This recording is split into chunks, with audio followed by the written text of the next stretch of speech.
Baiklah, kami dari kelompok 9 akan mempresentasikan mengenai prinsip pengajaran dan asesmen yang efektif pada pembelajaran paradigma baru, yang dimana kami beranggota Imam Setiawan, Mutiara Indalasari, dan Alefia Zahrananda Hasanah. Pembelajaran paradigma baru merupakan suatu konsep pembelajaran yang memberi ruang lebih luas untuk pendidik sehingga dalam merumuskan suatu rancangan pembelajaran yang membuat siswa lebih aktif dan dapat mengembangkan keterampilan berpikir kritis pada siswa, kreatif, dapat memecahkan suatu masalah, dan sebagai literasi digital bagi peserta didik. Pendidik diberi keleluasan dalam merumuskan asesmen sesuai dengan kebutuhan peserta didik, agar nantinya proses belajar menjadi lebih bermakna. Adapun salah satu untuk memperoleh pembelajaran bermakna adalah dengan menerapkan pembelajaran sesuai dengan lingkungan siswa. Yang selanjutnya adalah perencanaan pembelajaran dan asesmen yang efektif, antara lain yang pertama, menganalisis capaian pembelajaran untuk menyusun tujuan dari alur tujuan pembelajaran. Yang kedua, yaitu perencanaan dan pelaksanaan asesmen diagnostik. Yang ketiga, pengembangan modul ajar. Yang keempat, penyesuaian pembelajaran dengan tahap capaian karakteristik peserta didik. Yang kelima, perencanaan, pelaksanaan, dan pengelolaan asesmen formatif dan sumatif. Dan yang keenam, pelaporan kemajuan belajar. Dan yang terakhir, evaluasi pembelajaran dan asesmen. Kemudian selanjutnya, bagaimana pembelajaran paradigma baru dan asesmen yang efektif untuk mencapai capaian pembelajaran. Yang pertama adalah profil pelajar Pancasila. Konsep pembelajaran paradigma baru menggunakan profil pelajar Pancasila sebagai acuan pembaharuan kebijakan dalam pendidikan. Di antaranya, yang pertama adalah beriman, bertakwa kepada Tuhan Yang Maha Esa, dan berakhlak mulia. Yang kedua adalah berkebinekaan global. Yang ketiga, bergotong royong. Yang keempat adalah mandiri. Yang kelima, bernalar kritis. Serta yang keenam adalah kreatif.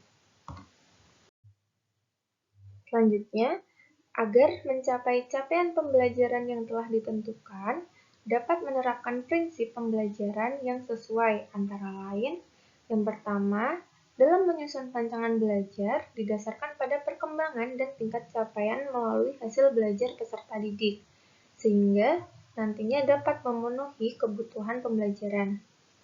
Kemudian yang kedua, membuat pembelajaran yang dilaksanakan untuk membentuk peserta didik sebagai pembelajar sepanjang hayat.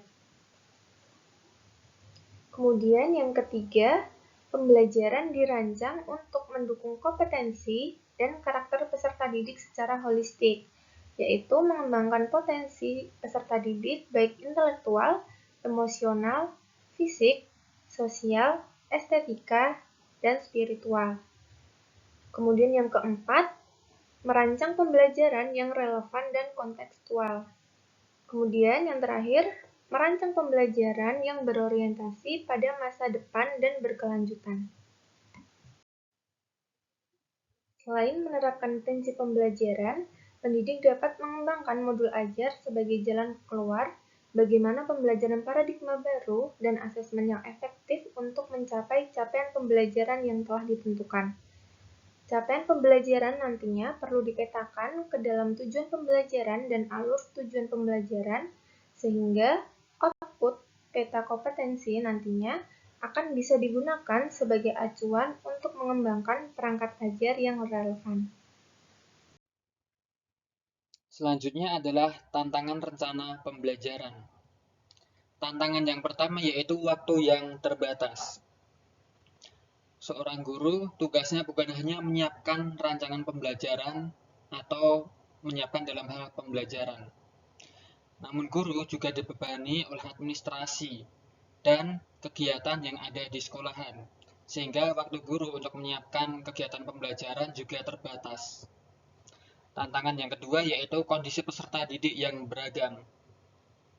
Peserta didik memiliki latar belakang yang berbeda-beda, baik itu latar belakang keluarga yang dapat mengaruhi psikologisnya maupun latar belakang kecerdasan mereka. Tantangan yang ketiga yaitu faktor pengalaman mengajar dan masa kerja. Bagi guru yang sudah memiliki pengalaman mengajar tinggi, tentu dalam menyiapkan pembelajaran mereka tidak kerepotan. Dia bisa menyelesaikan dalam waktu yang singkat. Namun, bagi guru pemula, mereka perlu membuat waktu ekstra untuk menyiapkan rencana pembelajaran mereka. Untuk tantangan yang keempat yaitu tidak semua siswa punya niat belajar ketika sekolah. Nah, jadi siswa itu terkadang mereka berangkat sekolah hanya ingin bermain dengan temannya saja. Untuk solusi pembelajaran, yang pertama yaitu manajemen waktu. Tentu, guru itu kan tidak hanya disibukkan dengan kegiatan mengajar, tapi juga beban administrasi dan program sekolah. Oleh karena itu, guru seharusnya memiliki manajemen waktu, agar semua tugas-tugasnya dalam kegiatan mengajar bisa terselesaikan. Untuk yang kedua, pembelajaran diferensiasi.